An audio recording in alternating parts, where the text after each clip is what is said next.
Invisible Man by Ralph Ellison Chapter 16. At 7:30, Brother Jack and some of the others picked me up, and we shot up to Harlem in a taxi. As before, no one spoke a word. There was only the sound made by a man in the corner who drew noisily on a pipe full of rum-flavored tobacco, causing it to glow on and off, a red disk in the dark. I rode with mounting nervousness. The taxi seemed unnaturally warm. We got out in a side street and went down a narrow alley in the dark to the rear of the huge, barn-like building. Other members had already arrived. "Ah, here we are," Brother Jack said, leading the way through a dark rear door to a dressing room, lighted by naked, low-hanging bulbs. A small room with wooden benches and a row of steel lockers with a network of names scratched on the doors. It had a football locker smell of ancient sweat, iodine, blood, and rubbing alcohol, and I felt a welling up of memories. "We remain here until the building fills," Brother Jack said. "Then we make our appearances, just at the height of their impatience." He gave me a grin. "Meanwhile, you think about what you'll say. Did you look over the material?" "All day," I said. "Good. I suggest, however, that you listen carefully to the rest of us. We'll all precede you so that you can get the pointers for your remarks. You'll be last." I nodded, seeing him take two of the other men by the arm and retreat to a corner. I was alone. The others were studying their notes, talking. I went across the room to a torn photograph tacked to the faded wall. It was a shot, in fighting stance, of a former prize-fight champion, a popular fighter who had lost his sight in the ring. It must have been right here in this arena, I thought. That had been years ago. The photograph was that of a man so dark and battered that he might have been of any nationality. Big and loose-muscled, he looked like a good man. I remembered my father's story of how he had been beaten blind in a crooked fight, of the scandal that had been suppressed, and how the fighter had died in a home for the blind. Who would have thought I'd ever come here? How things were twisted around. I felt strangely sad and went and slouched on a bench. The others talked on, their voices low. I watched them with a sudden resentment. Why did I have to come last? What if they bored the audience to death before I came on? I'd probably be shouted down before I could get started. But perhaps not, I thought, jabbing my suspicions away. Perhaps I could make an effect through the sheer contrast between my approach and theirs. Maybe that was the strategy. Anyway, I had to trust them. I had to. Still, a nervousness clung to me. I felt out of place. From beyond the door I could hear a distant scrape of chairs, a murmur of voices. Little worries whirled up within me. That I might forget my new name, that I might be recognized from the audience. I bent forward, suddenly conscious of my legs in new blue trousers. But how do you know they're your legs? "What's your name?" I thought, making a sad joke with myself. It was absurd, but it relieved my nervousness, for it was as though I were looking at my own legs for the first time, independent objects that could of their own volition lead me to safety or danger. I stared at the dusty floor. Then it was as though I stood simultaneously at opposite ends of a tunnel.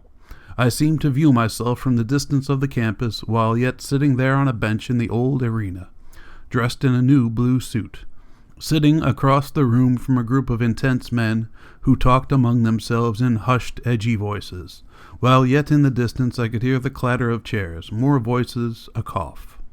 I seemed aware of it all from a point deep within me, yet there was a disturbing vagueness about what I saw, a disturbing, uniformed quality, as when you see yourself in a photo exposed during adolescence, the expression empty, the grin without character, the ears too large, the pimples, courage bumps, too many and too well defined.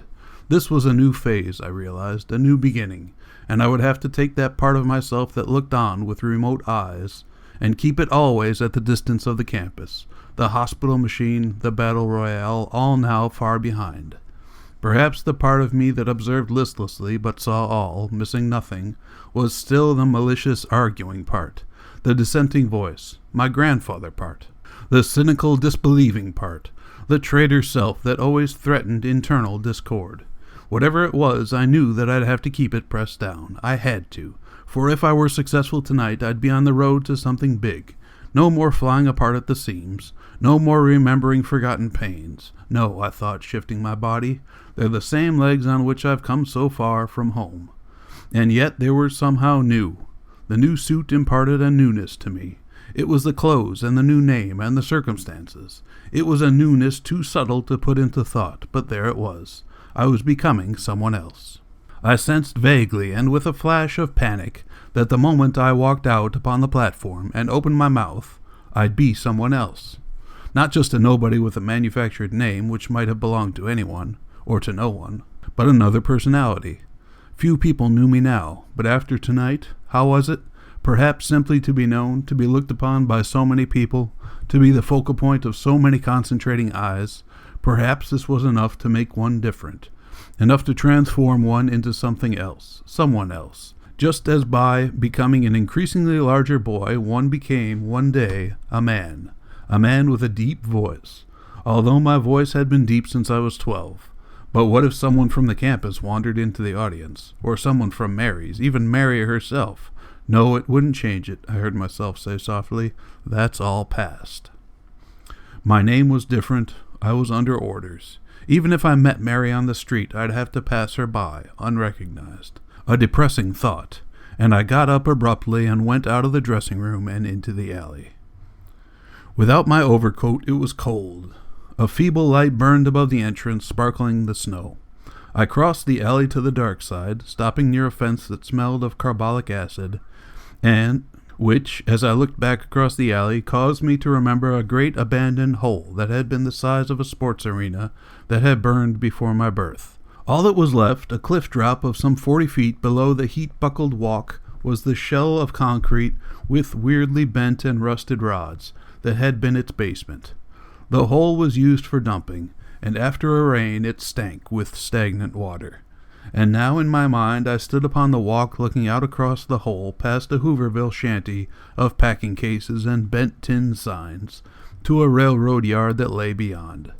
Dark, depthless water lay without motion in the hole, and past the Hooverville a switch engine idled upon the shining rails, and as a plume of white steam curled slowly from its funnel, I saw a man come out of the shanty and start up the path which led to the walk above. Stooped and dark and sprouting rags from his shoes, hat, and sleeves, he shuffled slowly toward me, bringing a threatening cloud of carbolic acid. It was a syphilitic who lived alone in the shanty between the hole and the railroad yard, coming up to the street only to beg money for food and disinfectant with which to soak his rags.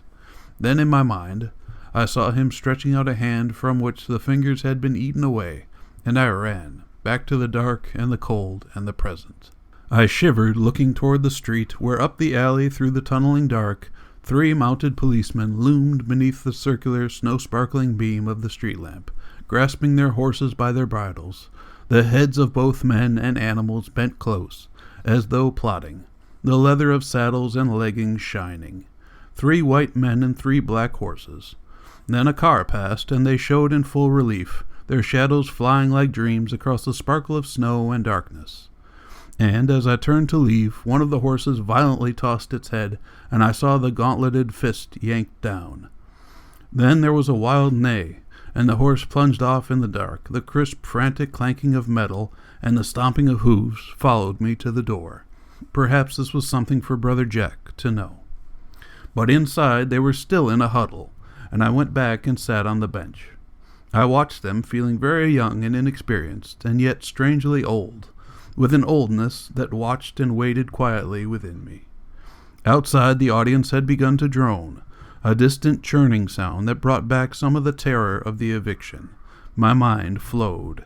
There was a child standing in rompers outside a chicken wire fence, looking in upon a huge black and white dog log-chained to an apple tree. It was Master, the bulldog, and I was the child who was afraid to touch him, although, panting with heat, he seemed to grin back at me like a fat, good-natured man, the saliva roping silvery from his jowls. And as the voices of the crowd churned and mounted and became an impatient splatter of hand-claps, I thought of Master's low, hoarse growl. He had barked the same note when angry, or when being brought his dinner, when lazily snapping flies, or when tearing an intruder to shreds. I liked but didn't trust Old Master. I wanted to please but did not trust the crowd.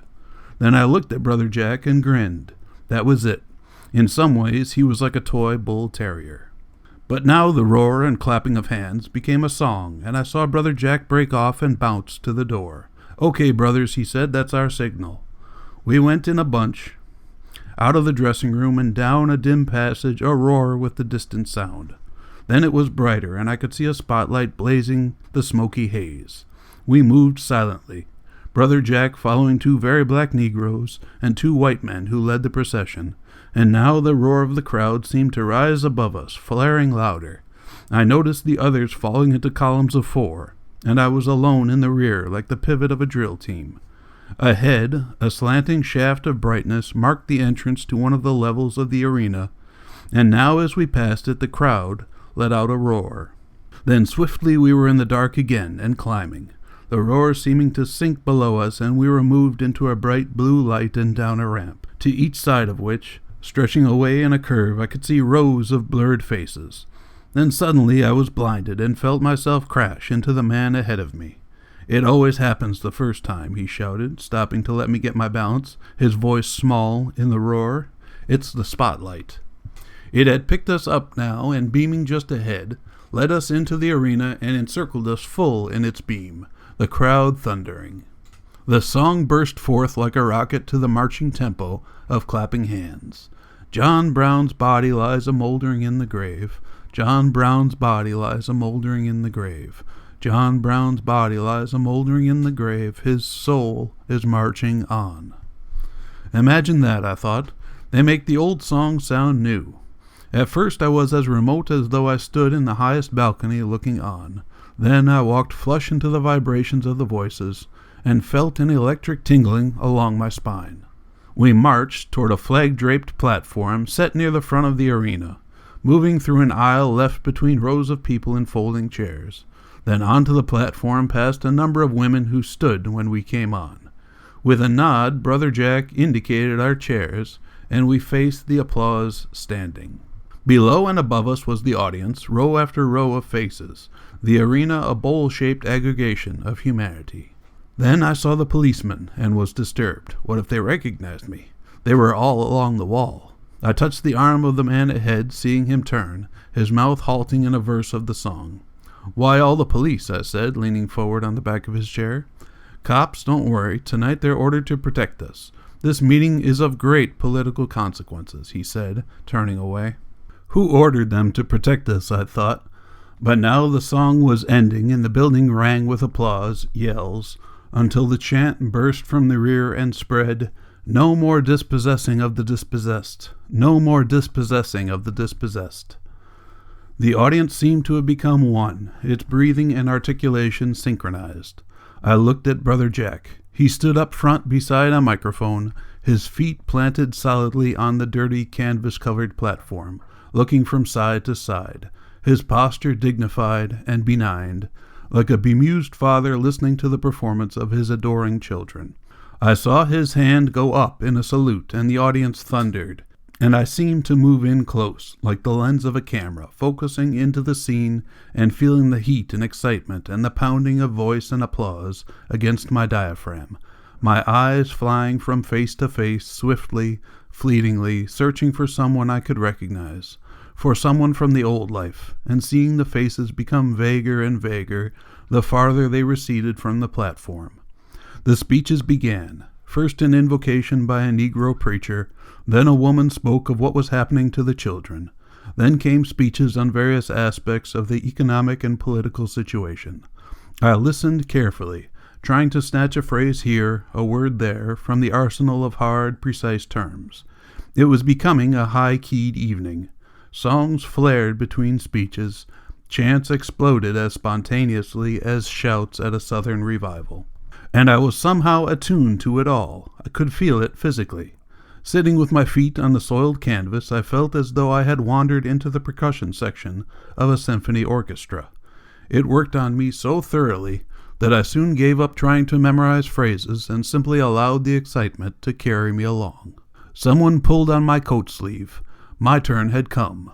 I went toward the microphone where Brother Jack himself waited, entering the spot of light that surrounded me like a seamless cage of stainless steel. I halted. The light was so strong that I could no longer see the audience, the bowl of human faces. It was as though a semi-transparent curtain had dropped between us, but through which they could see me, for they were applauding, without themselves being seen. I felt the hard mechanical isolation of the hospital machine, and I didn't like it. I stood, barely hearing Brother Jack's introduction. Then he was through, and there was an encouraging burst of applause. And I thought, they remember. Some of them were there. The microphone was strange and unnerving. I approached it incorrectly, my voice sounding raspy and full of air, and after a few words I halted, embarrassed. I was getting off to a bad start. Something had to be done.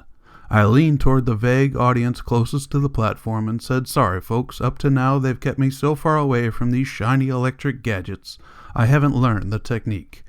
And to tell you the truth, it looks to me like it might bite. Just look at it. It looks like the steel skull of a man. Do you think he died of dispossession?" It worked, and while they laughed, someone came and made an adjustment. "Don't stand too close," he advised. "How's that?" I said, hearing my voice boom deep and vibrant over the arena. "Is that better?" There was a ripple of applause. You see, all I needed was a chance. You've granted it. Now it's up to me. The applause grew stronger, and from down front a man's far-carrying voice called out, "We with you, brother. You pitch 'em, we catch 'em." That was all I needed. I'd made a contact, and it was as though his voice was that of them all. I was wound up, nervous. I might have been anyone, might have been trying to speak in a foreign language, for I couldn't remember the correct words and phrases from the pamphlets. I had to fall back upon tradition, and since it was a political meeting, I selected one of the political techniques that I'd heard so often at home, the old down-to-earth, "I'm sick and tired of the way they've been treating us" approach. I couldn't see them, so I addressed the microphone and the cooperative voice before me.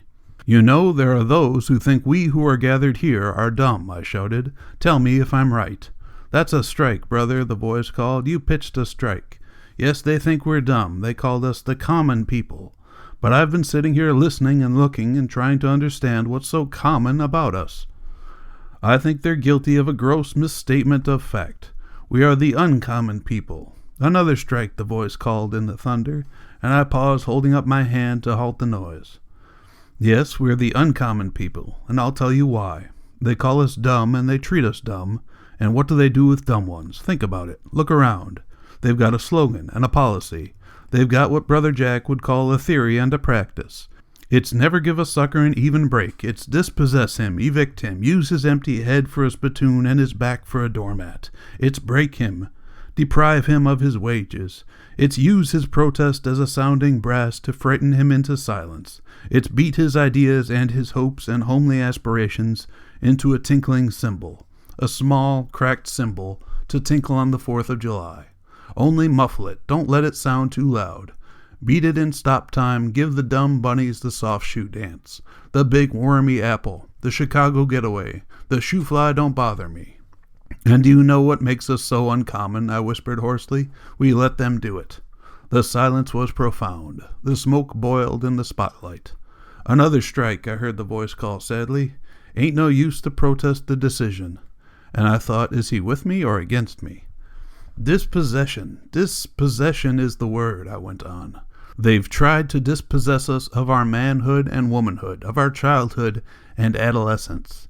You heard the sister statistics on our infant mortality rate. Don't you know you're lucky to be uncommonly born?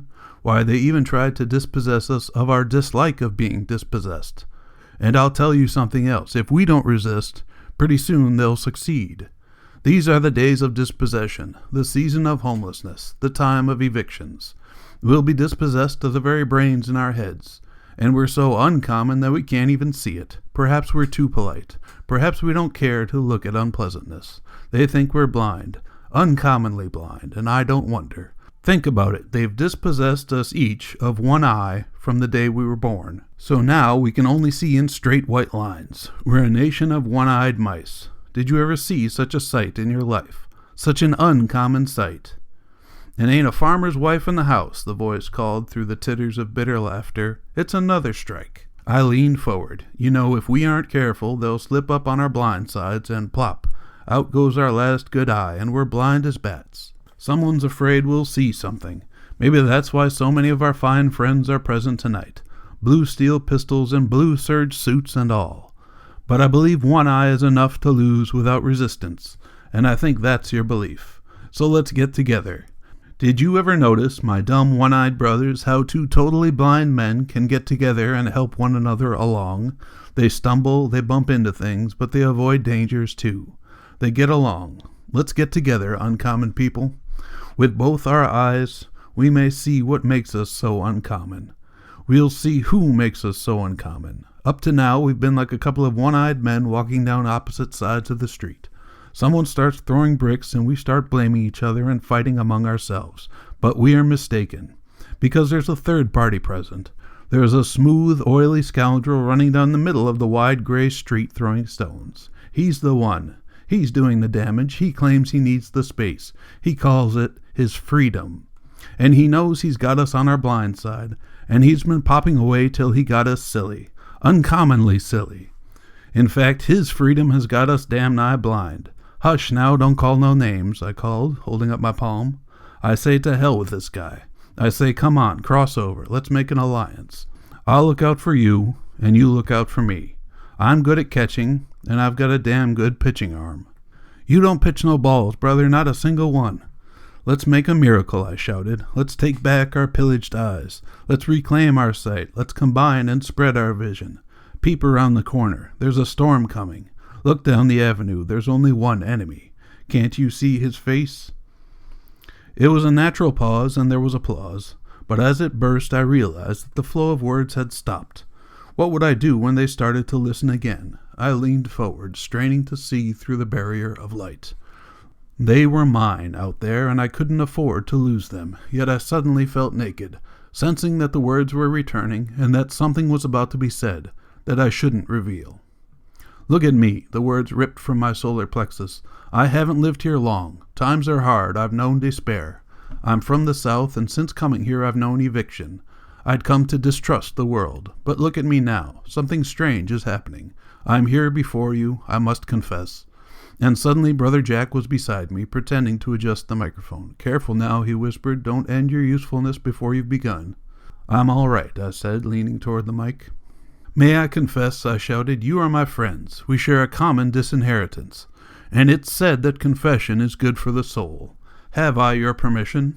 You're batting 500, brother, the voice called. There was a stir behind me. I waited until it was quiet and hurried on. Silence is consent, I said, so I'll have it out. I'll confess it. My shoulders were squared, my chin thrust forward, and my eyes focused straight into the light. Something strange and miraculous and transforming is taking place in me right now as I stand here before you. I could feel the words forming themselves, slowly falling into place. The light seemed to boil opalescently, like liquid soap shaken gently in a bottle. Let me describe it. It is something odd. It's something that I'm sure I'd never experience anywhere else in the world. I feel your eyes upon me. I hear the pulse of your breathing. And now, at this moment, with your black and white eyes upon me, I feel... I stumbled in a stillness so complete that I could hear the gears of the huge clock mounted somewhere on the balcony gnawing upon time. What is it, son? What do you feel? A shrill voice cried. My voice fell to a husky whisper.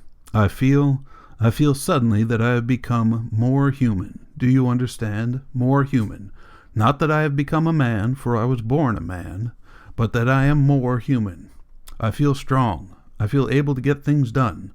I feel that I can see sharp and clear and far down the dim corridor of history, and in it I can hear the footsteps of militant fraternity. No, wait, let me confess. I feel the urge to affirm my feelings. I feel that here, after a long and desperate and uncommonly blind journey, I have come home. Home. With your eyes upon me, I feel that I've found my true family, my true people, my true country. I am a new citizen of the country of your vision, a native of your fraternal land.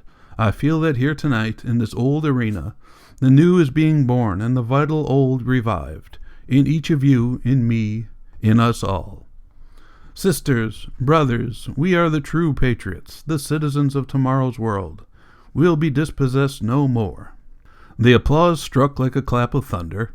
I stood transfixed, unable to see, my body quivering with the roar. I made an indefinite movement. What should I do? Wave to them? I faced the shouts, cheers, shrill whistling, my eyes burning from the light. I felt a large tear roll down my face, and I wiped it away with embarrassment. Others were starting down. Why didn't someone help me get out of the spot before I spoiled everything? But with the tears came an increase of applause, and I lifted my head, surprised, my eyes streaming. The sound seemed to roar up in waves. They had begun to stomp the floor, and I was laughing and bowing my head now unashamed. It grew in volume. The sound of splitting wood came from the rear. I grew tired, but still they cheered, until finally I gave up and started back toward the chairs. Red spots danced before my eyes. Someone took my hand and leaned toward my ear. "You did it, goddammit, you did it!" And I was puzzled by the hot mixture of hate and admiration bursting through his words as I thanked him and removed my hand from his crushing grasp. "Thanks," I said, but the others had raised them to the right pitch. I shuddered. He sounded as though he would like to throttle me. I couldn't see, and there was much confusion, and suddenly someone spun me around, pulling me off balance, and I felt myself pressed against warm feminine softness, holding on. "Oh, brother, brother," a woman's voice cried into my ear, "little brother," and I felt the hot, moist pressure of her lips upon my cheek. Blurred figures bumped about me. I stumbled as in a game of blind man's bluff. My hands were shaken, my back pounded. My face was sprayed with the saliva of enthusiasm, and I decided that the next time I stood in the spotlight it would be wise to wear dark glasses. It was a deafening demonstration. We left them cheering, knocking over chairs, stomping the floor. Brother Jack guided me off the platform. "It's time we left," he shouted. "Things have truly begun to move. All that energy must be organized." He guided me through the shouting crowd, hands continuing to touch me as I stumbled along. Then we entered the dark passage, and when we reached the end, the spots faded from my eyes, and I began to see again. Brother Jack paused at the door. "Listen to them," he said, just waiting to be told what to do, and I could still hear the applause booming behind us. Then several of the others broke off their conversations and faced us, as the applause muffled down behind the closing door. "Well, what do you think?" Brother Jack said enthusiastically. "How's that for a starter?" There was a tense silence. I looked from face to face, black and white, feeling swift panic. They were grim. "Well," Brother Jack said, his voice suddenly hard. I could hear the creaking of someone's shoes. "Well," he repeated. Then the man with the pipe spoke up, a swift charge of tension building with his words. "It was a most unsatisfactory beginning," he said quietly, punctuating the unsatisfactory with a stab of his pipe. He was looking straight at me, and I was puzzled. I looked at the others. Their faces were non-committal, stolid. "Unsatisfactory," Brother Jack exploded. "And what alleged process of thought led to that brilliant pronouncement?" "This is no time for cheap sarcasm, brother," the brother with the pipe said. "Sarcasm? You made the sarcasm. No, it isn't a time for sarcasms, nor for imbecilities, nor for plain damn-fooleries. This is a key moment in the struggle. Things have just begun to move, and suddenly you are unhappy. You are afraid of success. What's wrong? Isn't this just what we've been working for? Again, ask yourself. You are the great leader. Look into your crystal ball." Brother Jack swore. "Brothers," someone said. Brother Jack swore and swung to another brother. "You," he said to the husky man, "have you the courage to tell me what's going on here? Have we become a street corner gang?" Silence. Someone shuffled his feet. The man with the pipe was looking now at me. "Did I do something wrong?" I said. "The worst you could have done," he said coldly. Stunned, I looked at him wordlessly. "Never mind," Brother Jack said, suddenly calm. "Just what is the problem, brother? Let's have it out right here. Just what is your complaint?" "Not a complaint, an opinion. If we are still allowed to express our opinions," the brother with the pipe said. "Your opinion, then," Brother Jack said. "In my opinion, the speech was wild, hysterical, politically irresponsible, and dangerous," he snapped. "And worse than that, it was incorrect." He pronounced incorrect as though the term described the most heinous crime imaginable, and I stared at him open-mouthed, feeling a vague guilt. "So," Brother Jack said, looking from face to face, "there's been a caucus and decisions have been made. Did you take minutes, Brother Chairman? Have you recorded your wise disputations? There was no caucus, and the opinion still holds, the brother with the pipe said. No meeting, but just the same, there has been a caucus, and decisions have been reached even before the event is finished. But, brother, someone tried to intervene. A most brilliant operation, Brother Jack went on, smiling now. A consummate example of skilled theoretical Nijinsky's leaping ahead of history. But come down, brothers. Come down, or you'll land on your dialectics. The stage of history hasn't built that far. The month after next, perhaps, but not yet. And what do you think, Brother Restrum? He asked, pointing to a big fellow of the shape and size of supercargo. I think the brother's speech was backward and reactionary, he said. I wanted to answer, but could not. No wonder his voice had sounded so mixed when he congratulated me. I could only stare into the broad face with its hate-burning eyes. And you, Brother Jack said. I liked the speech, the man said. I thought it was quite effective. And you, Brother Jack said to the next man. I am of the opinion that it was a mistake. And just why? Because we must strive to reach the people through their intelligence. Exactly, the brother with the pipe said. It was the antithesis of the scientific approach. Ours is a reasonable point of view. We are champions of a scientific approach to society. And such a speech as we've identified ourselves with tonight destroys everything that has been said before. The audience isn't thinking, it's yelling its head off. Sure, it's acting like a mob, the big brother said. Brother Jack laughed. And this mob, he said, is it a mob against us? Or is it a mob for us? How do our muscle-bound scientists answer that? But before they could answer, he continued. Perhaps you're right. Perhaps it is a mob. But if it is, then it seems to be a mob that's simply boiling over to come along with us. And I shouldn't have to tell you theoreticians that science bases its judgments upon experiment. You're jumping to conclusions before the experiment has run its course. In fact, what's happening here tonight represents only one step in the experiment, the initial step, the release of energy. I can understand that it should make you timid. You're afraid of carrying through to the next step, because it's up to you to organize that energy. Well, it's going to be organized and not by a bunch of timid sideline theoreticians arguing in a vacuum, but by getting out and leading the people. He was fighting mad, looking from face to face, his red head bristling, but no one answered his challenge.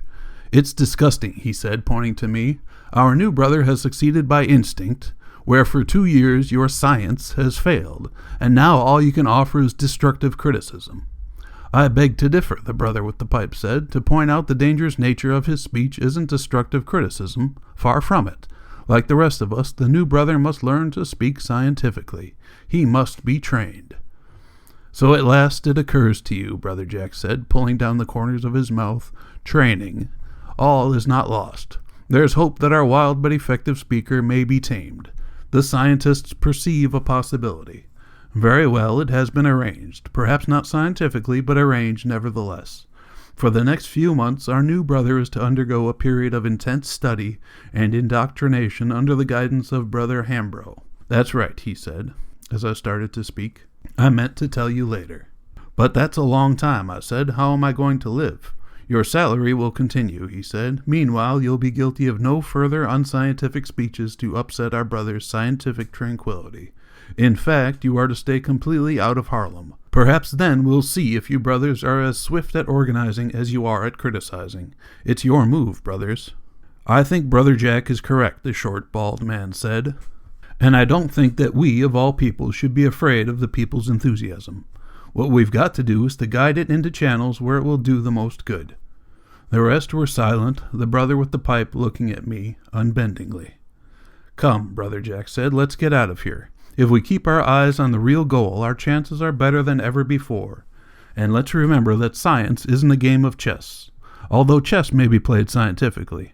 The other thing to remember is that if we are to organize the masses, we must first organize ourselves. Thanks to our new brother, things have changed. We mustn't fail to make use of our opportunity. From now on, it's up to you. We shall see, the brother with the pipe said. And as for the new brother, a few talks with Brother Hambro wouldn't harm anyone.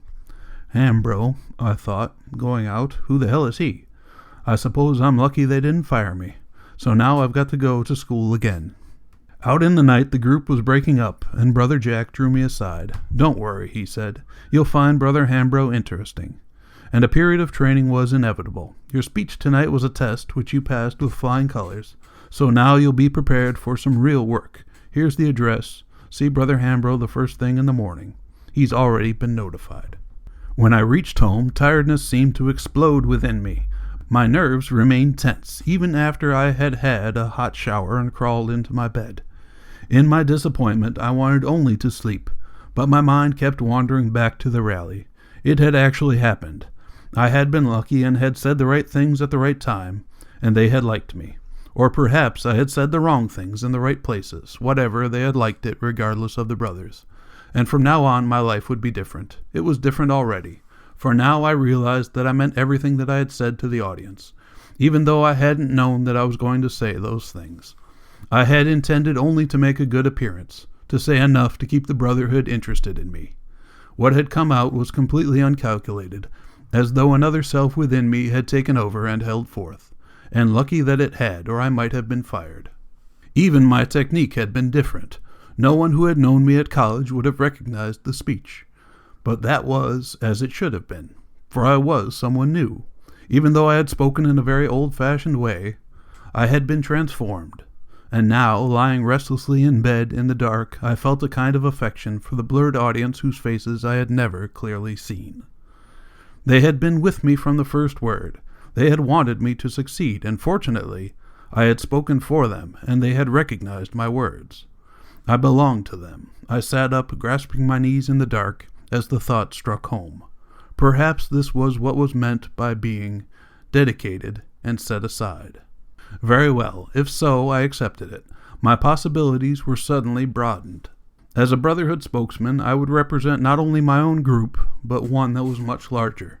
The audience was mixed, their claims broader than race. I would do whatever was necessary to serve them well. If they could take a chance with me, then I'd do the very best that I could. How else could I save myself from disintegration? I sat there in the dark, trying to recall the sequence of the speech. Already it seemed the expression of someone else. Yet I knew that it was mine and mine alone. And if it was recorded by a stenographer, I would have a look at it tomorrow. Words, phrases skipped through my mind. I saw the blue haze again. What had I meant by saying that I had become more human? Was it a phrase that I had picked up from some preceding speaker, or a slip of the tongue? For a moment I thought of my grandfather and quickly dismissed him. What had an old slave to do with humanity? Perhaps it was something that Woodridge had said in the literature class back at college.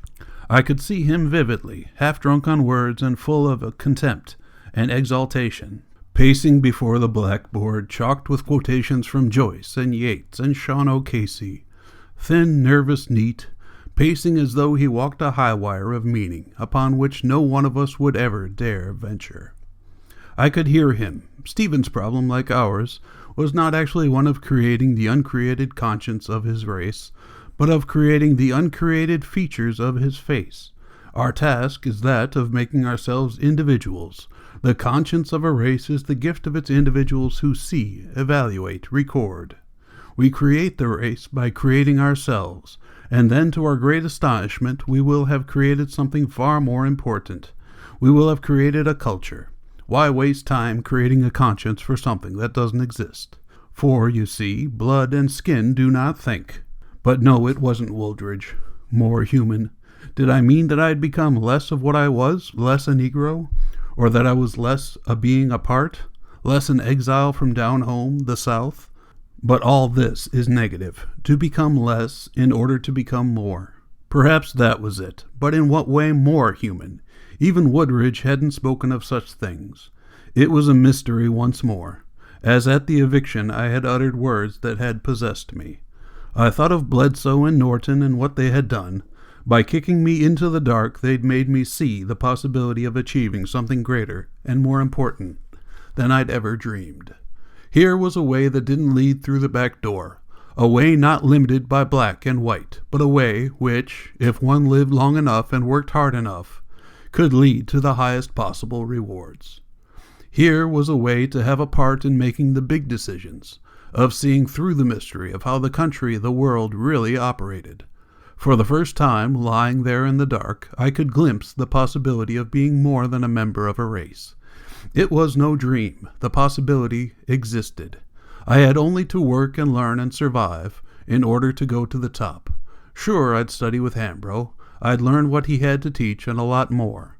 Let tomorrow come. The sooner I was through with this Hambro, the sooner I could get started with my work.